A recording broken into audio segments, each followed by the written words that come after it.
एकादशी होती है वो द्वादशी से जुड़ी हुई पूर्णता का सुख देने वाली होती है। हमें घटने के साथ नहीं चलना, ध्यान दीजिएगा, हमें किसके साथ चलना है? बढ़ने के साथ, क्योंकि हमको आगे बढ़ना है कि पीछे आना है।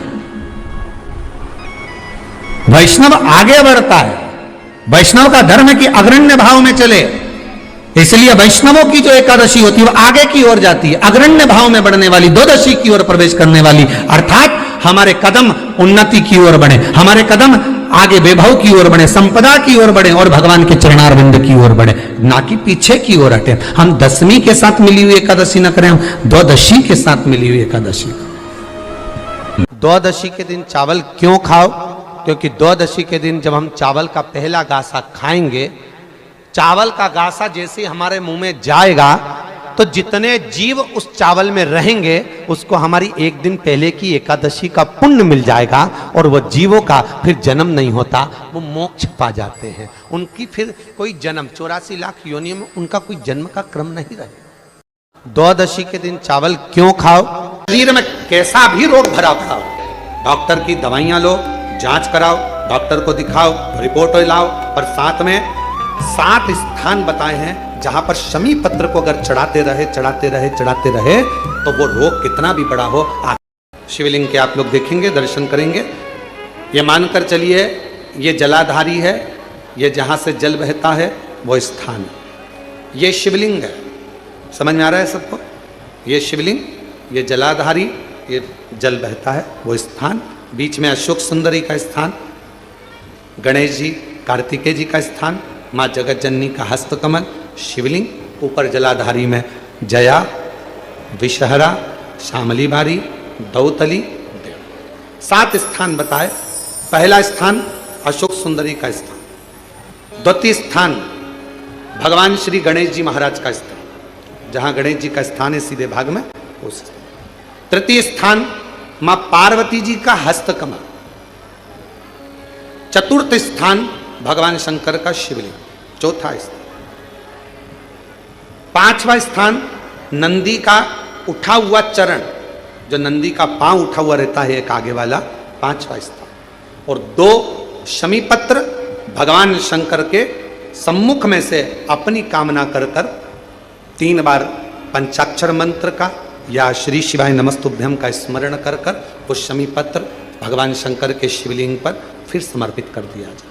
अगर ये 7 शमी पत्र समर्पित कर एक बेलपत्र शिव जी को समर्पित करा जाता है तो धीरे धीरे कैसा भी बड़े से बड़ा रोग हो वो धीरे धीरे कटना प्रारंभ हो जाता है। भरा जा रहा है और वो सिंदूर नाक पर गिरता है, वो सिंदूर नासिका पर गिर गया तो कहते हैं कि कोई काल आने वाला था पति के ऊपर, वो काल टल गया और नाक पर सिंदूर आया तो नारी का सौभाग्य और अखंड हो गया, ये शास्त्र कह रहा।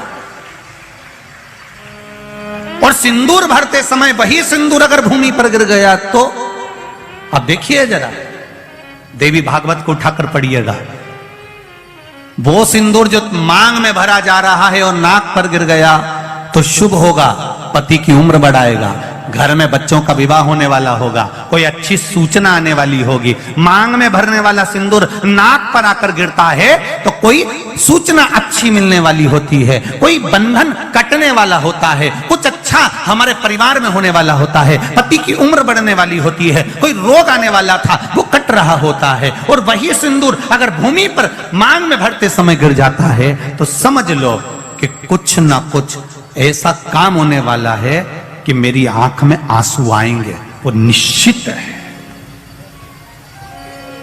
वो निश्चित है। चाहे वो किसी प्रॉपर्टी के चक्कर में हो, परिवार के चक्कर में हो, नातों के चक्कर में हो, पुत्रों के चक्कर में हो, बेटियों के चक्कर में हो, पति के चक्कर में हो, रिश्तेदारों के चक्कर में हो, कुटुंब मायका ससुराल के चक्कर में हो, पर निश्चित है कि नेत्र में जल जरूर आएगा, ये निश्चित था। क्योंकि भूमि पर वो सिंदूर अगर नाक पर गिरा है तो शुभ है, पर वही सिंदूर अगर भूमि पर गिरा है तो वो अशुभ है।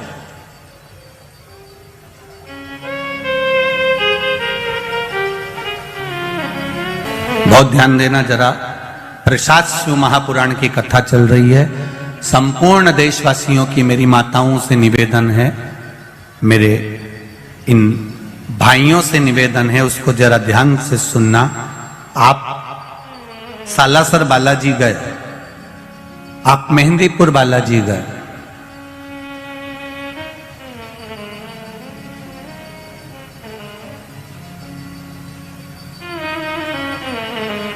आप पावागढ़ की माता पर गए, आप किसी देवी मंदिर में दर्शन करने के लिए गए,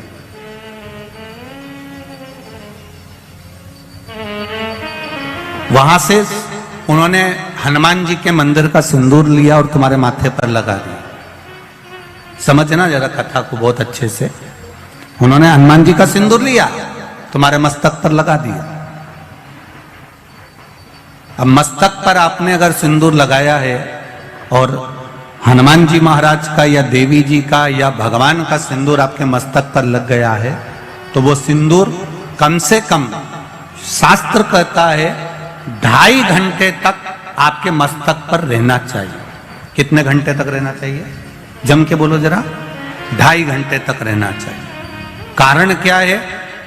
भगवान के चरण का अगर कोई कुंकू या सिंदूर हमारे मस्तक पर लगाया गया है, वो 2.5 घंटे तक रहे, उसके बाद उस सिंदूर को किसी नैपकिन, कपड़ा या अन्य चीज से पोंछ देते हैं। पोंछने के बाद वो गलत जगह पर टंग जाता है, लोग उसका गलत हाथ का प्रयोग कर लेते हैं। वो जितनी जगह गलत जगह जाता है उतना दोष हमको लगते चले जाता है। इसलिए उस सिंदूर का क्रम है कि कोई पुष्प है, उस पुष्प से उस सिंदूर को लगा लिया जाता है, कोई पत्ती है उससे सिंदूर को लगा लिया जाता है, उस पुष्प को। फिर विसर्जन में, अगर विसर्जन में नहीं रख सकते तो अपने घर में जो गमला होता है जिसमें पौधा लगा होता है, उस पौधे में उसको डाल दिया जाता है, जिससे वो सिंदूर उसमें मिल जाए और हमारे घर में सदा रहे। पर हमने कोई टाविल, होटल में ठहरे तो होटल के टाविल से पोंछ दिया, कहीं ठहरे थे तो दीवार से पोंछ दिया, कहीं लगा दिया, उसका दोष है,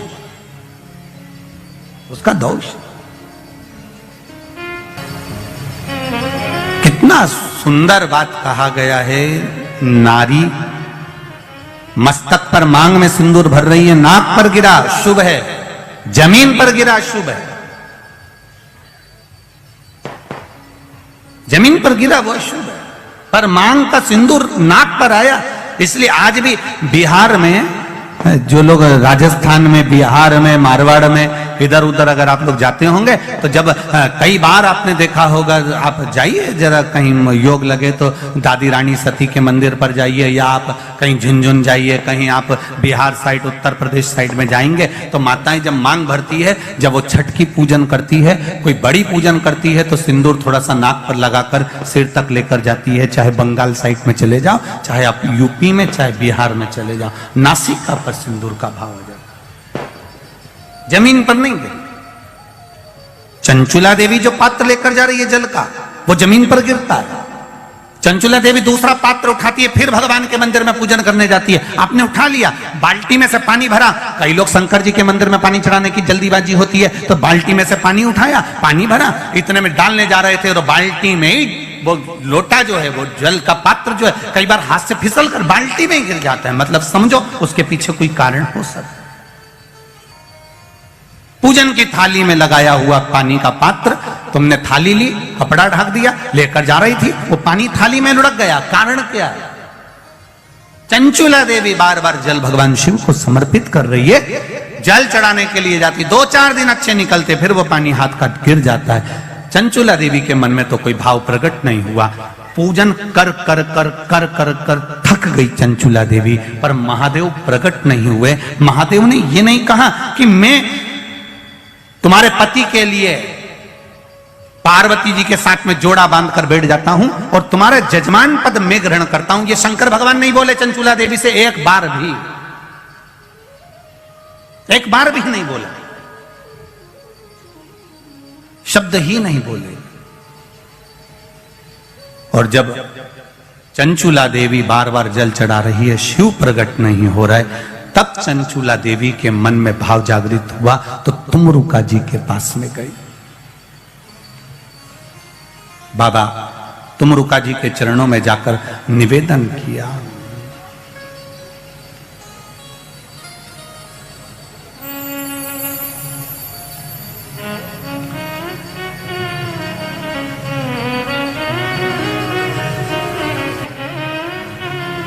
चंचुला देवी तुमरुका जी के पास में पहुंच गई। अब तुमरुका जी ने पूछा, चंचुला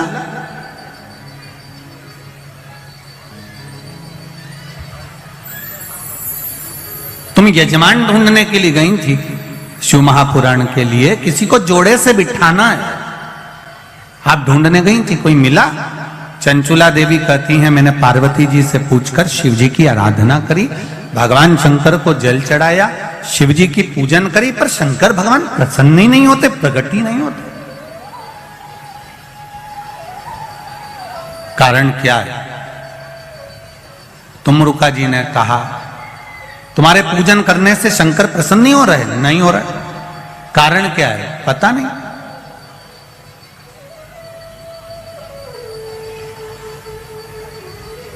तुमरुका जी ने देव ऋषि नारद को बुलाया। नारद जी आए। श्रीमन नारायण, श्रीमन नारायण। नारद जी ने आकर पूछा, तुमरुका जी क्या बात है, आपने मुझे याद किया? बोलो क्या बात है? ये चंचुला देवी शंकर जी की आराधना कर रही है, जल चढ़ा रही है, सब कुछ कर रही है, इसके बाद भी शिव पार्वती जोड़े से आकर कथा के यजमान क्यों नहीं बनते? कहा, देवऋषि नारद ने कहा कि ये जब जल लेकर जाती है, जल भूमि पर गिर जाता है। किसी अतिथि को भोजन कराते समय हाथ से गिलास, ट्रे से गिलास नीचे गिर जाता है, या पूजन करते समय कलश जमीन पर लुढ़क जाता है, या भगवान को जल चढ़ाते समय पानी का कलश जमीन पर गिर जाता है, देवऋषि नारद पुराण में कहते हैं उसका एक कारण होता है कि जो पूजन कर रहा है, जो भोजन करा रहा है, या जो जल देने जा रहा है, उसके पूर्वज जरूर प्यासे हैं और उनको अन्न का भाग नहीं मिल रहा, इसलिए वो जल बार बार भूमि पर गिर रहा। आपके साथ में भी अगर ऐसा होता हो, आप मंदिर में जा रहे हो और पानी लुढ़क गया, कलश छूट गया, गिलास किसी को पानी का दे रहे थे, छूट गया, समझना हमारे पूर्वज, हमारे पितर, हमारे कुलदेव, हमारी कुलदेवी, हमारा स्मरण, कोई प्यासा है, कोई भूखा है, वो हमसे कुछ मांग रहा है, इसलिए हम उसको तो प्रसन्न नहीं कर पा रहे और दूसरे को प्रसन्न करने में लगे। हम कई बार कथा में कहते हैं, आज फिर कह रहे हैं, घर में धर्म पत्नी विराज रही है, घर के अंदर धर्म पत्नी रह रही है, तू कभी भी उससे प्रसन्न होकर बात नहीं करता, और ना जाने फोन पर जब भी बात करेगा तो चेहरे पे स्माइल रहती है। चंचुला देवी को मालूम पड़ गया, देवऋषि नारद ने कह दिया, जरूर इसके घर के पूर्वज बिंदु को जल नहीं मिला है, पूर्वज को जल नहीं मिला, जरूर कोई बात है, क्या करा जाए? देवऋषि नारद ने कहा, अब यह बात तो तुमरुका जी बता सकते हैं कि शंकर भगवान पितरों को कैसे संतुष्ट कर सकते हैं, पूर्वजों को कैसे संतुष्ट कर सकते हैं। पर कभी तुमने शंकर भगवान पर जरा ध्यान दीजिएगा, भगवान ब्रह्मा और भगवान विष्णु को सबसे ज्यादा प्रिय है खीर, आटा सिका हुआ का जो सीरा बनता है, पंजेरी बनती है, वो भगवान ब्रह्मा और भगवान विष्णु की प्रियता है, भगवान सत्यनारायण जी की प्रियता प्रसाद। देवी को प्रिय है चना, हलवा, सीरा, पूड़ी। सरस्वती जी को, राम जी को, दत्त को, भगवान नारायण को प्रिय है केसरिया भात।